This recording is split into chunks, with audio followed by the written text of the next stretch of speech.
Good morning. Just previous लेक्चरमध्ये आपण किमोप्रोफॅलेक्स हा पॉईंट बघितला होता आणि आज आपण किमोथेरपी हा पॉईंट बघायचा आहे. तर किमोप्रोफॅलेक्स म्हणून काय आहे ते आपण बघितले की केमिकल सबस्टन्स किंवा अँटीमायक्रोबियल ड्रग्ज यूज केले जातात एखाद्या डिसीजच्या किंवा इन्फेक्शनच्या अगेन्स्ट. तर त्यालाच किमोप्रोफॅलेक्स असं म्हटलेलं होतं. ओके, आता किमोथेरपी आपण खूप वेळा असं ऐकले की कॅन्सर पेशंटचे जे किमोथेरपी करतात किंवा किमोथेरपी लंग कॅन्सर्स असू दे किंवा जे ब्रेस्ट कॅन्सर असू दे, जे अशा पेशंटची किमोथेरपी केली जाते. आता किमोथेरपी कशी केली जाते किंवा काय याच्यामध्ये असणारे मेकॅनिझम किंवा कसे मशीन्स असणार आहेत, तर यामध्ये ते आपल्याला बघायचं आहे. तर आपण आपल्या फर्स्ट पॉईंटला सुरू करूया. फर्स्ट पॉईंट आहे इंट्रोडक्शन. इंट्रोडक्शनमध्ये सांगितलेलं आहे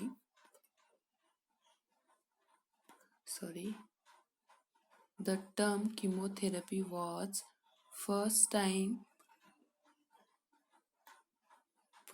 coined by Paul Ehrlich. Okay, Paul Ehrlich was the German physician. He first time proposed that infectious diseases could be treated with the help of chemical substance. Chemotherapy ही जी concept आहे तो first time पाऊल एनॉर्लिच या सायंटिस्टनी find out केलेली आहे. MCQला देखील हा क्वेश्चन येऊ शकतो. तर यांनी हा जर्मन फिजिशियन आहे.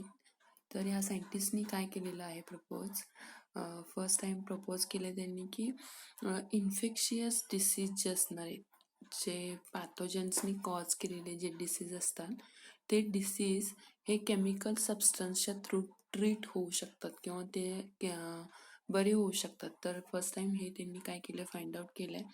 त्यानंतर according to the Ehrlich chemotherapeutic substance should contain 2 functional group. आता ह्या किमोथेराप्टिक जे सबस्टन्स असतील किंवा किमोथेरपीमध्ये यूज करणारे जे किमोथेराप्टिक सबस्टन्स आहेत किंवा किमोथेरपी ट्रीटमेंटमध्ये जे केमिकल सबस्टन्स जे यूज केले जातात त्यांनाच किमोथेराप्टिक सबस्टन्स असं कन्सिडर केलेलं आहे. त्यामध्ये 2 ग्रुप्स असतात. ओके, 2 फंक्शनल ग्रुप असतात. फर्स्ट फंक्शनल ग्रुप आहे तो म्हणजे हेपॅटोफोर. तर हॅप्टोफोर म्हणजे काय, और बाइंडिंग ग्रुप फर्स्ट लक्षात ठेवायचे तुम्हाला की functional according to the Ehrlich scientist chemotherapeutic substance should contain 2 functional group. First one is a binding group with the help of which chemotherapeutic agents bind to receptors of cells. Binding ग्रुपच्या through काय करणार आहे हा chemical substance किंवा किमोथेराप्टिक substance हा bind होणार आहे. कशाला, तर रिसेप्टर सेल्स, ज्या सेल्सवरती रिसेप्टर्स म्हणजेच रिसीव्ह करणारे असे स्पेसिफिक किंवा अशी रिसेप्टार म्हणजेच काय, कुठलं पण अँटीजन किंवा केमिकल सबस्टन्स बाय होण्यासाठी जी बाइंडिंग साईट प्रोव्हाइड केली जाते इम्युन सेल्सच्या थ्रू, त्या सेल्सनाच रिसेप्टर सेल्स किंवा रिसीव्ह करण्यासाठी जे फंक्शनल युनिट या सेल्सवरती प्रेझेंट असते त्यांनाच रिसेप्टर्स असं म्हणतो आपण. आपल्याला ऑलरेडी माहिती आहे, आपण इम्युनॉलॉजीमध्ये हे बघितलेलंच आहे. तर त्या रिसेप्टर सेल्सना हे बाइंडिंग ग्रुप काय करणार आहे, किमोथेराप्टिक सबस्टन्समधला जाऊन बाइंड होणार आहे. तर नेक्स्ट आहे toxic group which carries out toxic effect on cells. Toxic group म्हणजेच काय, हा काय करणार आहे, ज्या पर्टिक्युलर सेल्समध्ये टॉक्सिक इफेक्ट कॉज होत आहेत त्या टॉक्सिक ग्रुप्सला काय करणार आहे, तो कॅरी करणार आहे आणि आपल्या बॉडीमधून तो रिमूव्ह करणार आहे. तर टॉक्झोफोर आणि हॅप्टोफोर असे 2 ग्रुप्स आहेत फंक्शनल ग्रुप्स. त्यांनाच आपण बाइंडिंग ग्रुप आणि टॉक्सिक ग्रुप असं म्हणतो. बाइंडिंग ग्रुप काय करतो की किमोथेराप्टिक एजंटला जाऊन हा किमोथेराप्टिक एजंट हा रिसेप्टर सेल्सना जाऊन बाइंड होतो. त्याचबरोबर टॉक्झिक ग्रुप काय करणार आहे, carries out toxic effect on cells. सेल्सवरती जे टॉक्झिक इफेक्ट होणार आहेत ते कॅरी करणार आहेत. ओके, नेक्स्ट आहे जनरल प्रिन्सिपल्स ऑफ किमोथेरपी. आता जनरल प्रिन्सिपल्स जवळपास त्याचे 10 जनरल प्रिन्सिपल्स आहेत किमोथेरपीचे. आता किमोथेरपीमध्ये काय प्रोटोकॉल सांगितलेले असणार आहेत, तर फर्स्ट आपण जे ड्रग्ज आपण यूज करणार आहोत किमोथेरपीमध्ये किंवा पर्टिक्युलर डिसीज क्युअर करण्यासाठी जी किमोथेरपीची ट्रीटमेंट यूज केली जाते, त्या ट्रीटमेंटमध्ये कोणते ड्रग्स असायला पाहिजेत किंवा कोणते प्रोटोकॉल्स फॉलो केले पाहिजेत किंवा कोणती केअर केली पाहिजे त्या पेशंटची, ते सांगितलेलं आहे. तर फर्स्ट आपण the drug should be selective in action. That is, the agent should selectively destroy the microorganisms, should not cause any harm to tissue of host. जे ड्रग आपण सिलेक्टेड केलेलं आहे किमोथेरपीसाठी, ते ड्रग्स कसं असलं पाहिजे की मायक्रो ऑर्गॅनिझम्स फक्त काय झाले पाहिजे, डिस्ट्रॉय झाले पाहिजेत, किल झाले पाहिजेत. तिथं कुठल्याही प्रकारचं हार्मफुल इफेक्ट बाकीचे जे टिश्यू असणार आहेत आपल्या बॉडीमध्ये किंवा होस्टच्या कोणत्याही प्रकारच्या टिश्यूला किंवा ऑर्गनला कोणत्याही प्रकारचं हार्मफुल इफेक्ट त्या बॉडीवरती होऊ नये, हे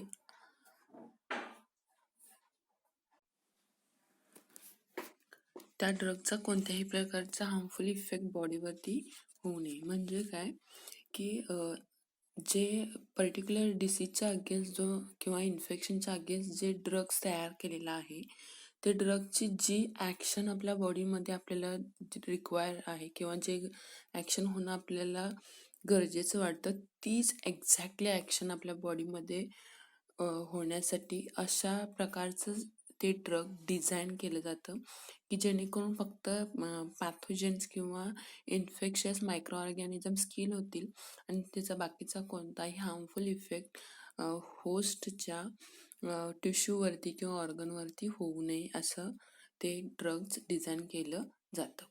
हे फर्स्ट जनरल प्रिन्सिपल आहे किमोथेरपीचं. नेक्स्ट आहे it should B active in low concentration. Minimum dose जरी असेल तरी देखील त्याची जी मोर प्रिसाईज ॲक्शन असणार आहे आपल्या बॉडीमध्ये, तरी देखील ते ॲक्शन झालेली आपल्याला बघायला मिळते. म्हणजे स्लो कॉन्सन्ट्रेशनमध्ये जरी ड्रग्ज आपण घेतलं तरी देखील आपलं त्याचं डिझायर्ड रिझल्ट्स आपल्याला बेनिफिट डेफिनेटली मिळतात. ओके, नेक्स्ट आहे इट शुड बी बॅक्टेरिसिडल्स. फक्त बॅक्टेरियावरतीच काय होणार आहे, काम करणारे हे ड्रग्ज असणार आहे. The antimicrobial agent should be diffusible and have good penetration power. आपल्या बॉडीमध्ये हे ड्रग्ज गेल्यानंतर इझिली काय होते, ते डिफ्युजिबल तर होणारच आहे. त्याचबरोबर होस्टमध्ये किंवा पॅथोजन्समध्ये तो काय होऊ शकतो की पेनिट्रेशन जी पॉवर असणार आहे, ज्या ठिकाणी त्याला जायचं आहे किंवा ज्या ठिकाणी त्याचे ॲक्शन त्याला करायचे आहे त्या ड्रग्जला, त्या एक्झॅक्ट त्या जागेवरती किंवा त्या एरियामध्ये ते जाऊन तो काय होणार आहे, पेनिट्रेट होणार आहे, जेणेकरून तो मायक्रो ऑर्गॅनिझम्स तिथं किल होईल. त्या पेनिट्रेशनची पॉवर किंवा डिफ्युजिबल पॉवर या ड्रगची किंवा अँटीमायक्रोबियल ड्रगची चांगली असते. It should B chemically and biological stable. This is a one more general principles of chemotherapy. Chemically and biologically stable असणार आहे. It should be active in presence of body fluid, for example blood, plasma, urine. आपले body fluid जे असणार आहे त्याच्यामध्ये, ह्या body फ्लुइड्समध्ये chemotherapy असणार आहेत किंवा अँटीमायक्रोबियल ड्रग्ज असतील किंवा एजंट्स असतील, ते शुड मोर ॲक्टिव्ह असणारे आहेत बॉडी फ्लुइडमध्ये असतेवेळी. फॉर एक्झाम्पल ब्लडमध्ये, प्लाझ्मामध्ये किंवा युरिनमध्ये असतेवेळी हे ड्रग्ज असणार आहेत, मोर ॲक्टिव्ह स्टेटमध्ये असणार आहेत. नेक्स्ट आहे it should not be react and form complexes with plasma, blood and protein and should not be haemolytic. म्हणजेच काय की ज्यावेळी हे ड्रग्ज आपल्या बॉडीमध्ये जातील त्यावेळी काय होणार आहेत, प्लाझ्मा ब्लड आणि प्रोटीन सोबत काय होणार आहेत, हे रिॲक्ट होणार नाहीत. काय होणार नाही, ते रिॲक्शन होणार नाही त्यांच्यामध्ये. फक्त काय होणार आहे, कॉम्प्लेक्सेस फॉर्म होणार आहेत आणि पण it should not be haemolytic. ब्लडमध्ये त्याची ॲक्शन होणार नाही. ओके, नेक्स्ट आहे it should be absorbed quickly and attain the effective concentration in the body and this concentration should remain for longer time. Longer टाईममध्ये किंवा जर इफेक्टिव्ह कॉन्सन्ट्रेशनमध्ये जर किंवा ह्याचे जे रिझल्ट असणार आहेत अँटीमायक्रोबियल एजंटचे क्विकली आपल्याला मिळणार आहेत. Effective concentration in body quickly result तर मिळणारच आहे. त्याचबरोबर जे कॉन्सन्ट्रेशन असणार आहे ते लॉंगर टाईमसाठी काय होणार आहे, राहणार आहे आपल्या बॉडीमध्ये. It should be excreted, should not interfere with body defense mechanisms and should not be allergic. आपल्या बॉडीमध्ये जे आपली इम्युन सिस्टीम काम करते किंवा डिफेन्स मेकॅनिझम जे आहे आपल्या बॉडीचं, त्याबरोबर हे अँटीमायक्रोबियल एजंट्स किंवा सबस्टन्स काय होणार नाहीत, इंटरफेअर करणार नाहीत कोणत्याही प्रकारचं. त्याचबरोबर कोणतेही हायपर सेन्सिटिव्हिटी रिॲक्शन आपल्या बॉडीवरती होऊ नये याची केअर या किमोथेरपीच्या वेळी घेतली जाते. ओके, नेक्स्ट आहे point efficiency of chemotherapeutic agent.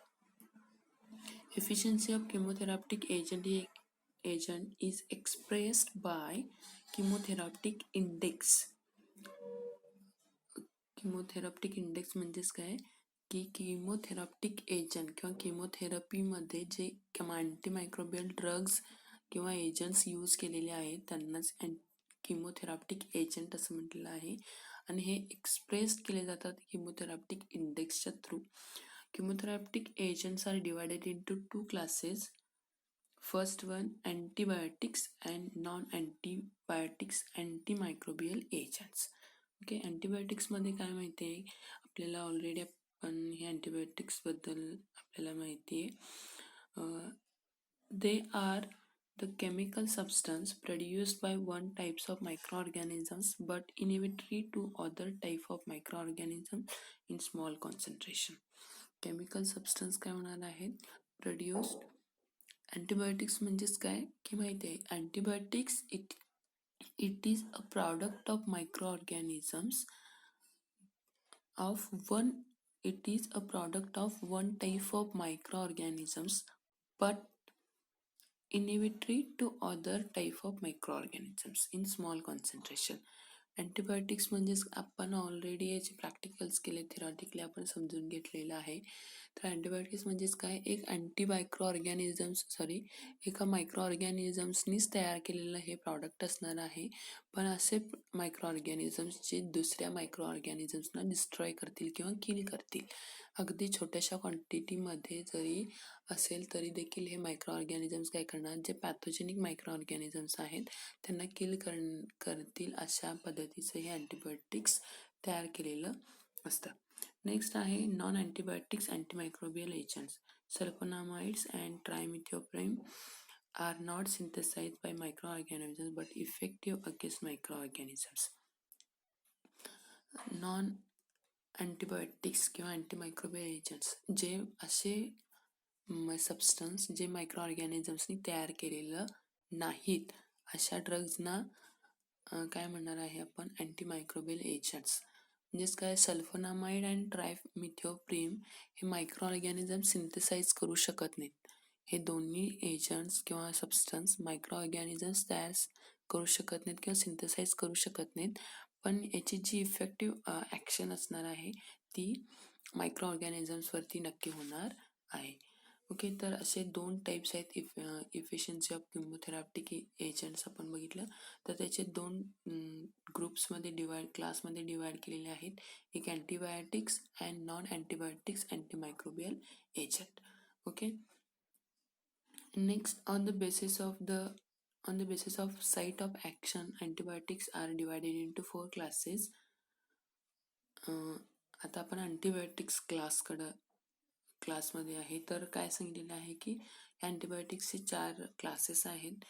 जे साईट ऑफ ॲक्शन प्रत्येक अँटीबायोटिकची काय असणार एक साईट ऑफ ॲक्शन, म्हणजे मायक्रो ऑर्गॅनिझम्समधल्या कोणत्या साईटवरती किंवा कोणत्या तो सेल्युलर ऑर्गनवरती काय करणार आहे, पॅथोजेनिक सेल्युलर ऑर्गनवरती कोणत्या सेल्युलर ऑर्गनमध्ये तो ॲक्शन करणार आहे किंवा जेणेकरून तो मायक्रो ऑर्गॅनिझम्स किल व्हायला स्टार्ट होणार आहे. तर असे अँटीबायोटिक्स आहे. त्यामध्ये फर्स्ट आहे antibiotic acting on cell wall. काही असे अँटीबायोटिक्स आहेत ते पॅथोजेनिक सेल्समध्ये सेल वॉलवरती ॲक्ट होणार आहेत. त्याच्यामध्ये पेनिसिलिन, ॲम्पिसिलिन, कार्बिओसिलिन, मिथिसिलिन, सिफॅलोस्पोरिन्स, व्हॅनोमायसिन, बॅसिट्रॅसिन. तर असे हे अँटीबायोटिक्स आहेत जे सेल वॉलवरती ॲक्ट होणारे अँटीबायोटिक्स आहेत. नेक्स्ट आहेत antibiotic acting on nucleic acid synthesis. Direct nucleic ॲसिड्सवरती ॲक्ट होणारे हे अँटीबायोटिक्स आहेत. Ciprofloxacin and other quinolones, actinomycin D जे न्यूक्लिक ॲसिड्सवरती ॲक्ट होणारे अँटीबायोटिक्स आहेत. नेक्स्ट आहेत antibiotic acting on protein synthesis. Streptomycin, gentamicin, chloramphenicol, tetracycline, erythromycin, clindamycin, fusidic acid. Next आहे antibiotics acting on cell membrane. Polymyxin B, nystatin. Antibiotics acting on metabolic antagonist pathway, sulphonamide. म्हणजेच काय आपण just हे types बघितलेले आहेत अँटीबायोटिक्सचे, की हे antibiotics सेलच्या कोणत्या एक्झॅक्ट ॲक्शनवरती किंवा साईटवरती ते काम करणार आहेत. फर्स्ट आपण बघितले आपण सेल वॉलमध्ये बघितले की पेनिसिलिन आहे, ॲम्पिसिलिन आहे, मिथिओसिलिन आहे, कार्बिओसिलिन आहे. ओके, तर अशा प्रकारचे हे बॅसिट्रॅसिन अशा प्रकारचे सेल वॉलवरती काम करणार आहेत. न्यूक्लिक ॲसिड्सवरती क्विनोलोन्स, सिप्रोफ्लॉक्झिन. ओके, तर next protein सिंथेसिसवरती स्ट्रेप्टोमायसिन, gentamicin, chloramphenicol, tetracycline, इरिथ्रोमायसिन, फ्युजिसिडिक acid. आणि सेल मेम्ब्रेनवरती पॉलिमिक्झिन बी, नायस्टिन्स असे अँटीबायोटिक्स काम करणारे आहेत. तर या लेक्चर्समध्ये आपण किमोथेरपी हा पॉईंट कंप्लीट केलेला आहे. आय होप तुम्ही समजून घेतला असाल. तर या लेक्चर्समध्ये आपण इथंच थांबूया. नेक्स्ट लेक्चर्सपासून आपण अँटीबायोटिक्स स्टार्ट करतोय आपल्या जे सिलेबसमध्ये दिलेले आहेत ते. तर या लेक्चर्समध्ये आपण इथंच थांबूया. थँक्यू.